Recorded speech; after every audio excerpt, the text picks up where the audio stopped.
the decision to sell gold is based on price alone, now is the best time to sell kasi ang taas ng presyo. No? Kitang-kita natin. Eh nung panahon na yun na nagsimula silang magbenta, yung presyo ng ginto is not as high as it is now. So siguro kung kukonsulta sila sa isang matinong investment advisor, sasabihin sa kanila, mag-wait and see muna tayo kasi tataas pa yung presyo ng ginto.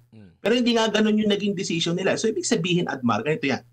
There must be something else na nag-drive dun sa decision ng pagbebenta ng ginto other than the price. Kasi yung sinasabi ni Yusek Claire Castro dun sa press conference, talagang pinakinggan ko yun eh. Ang sinabi niya doon was that the decision to sell gold was because maganda yung presyo.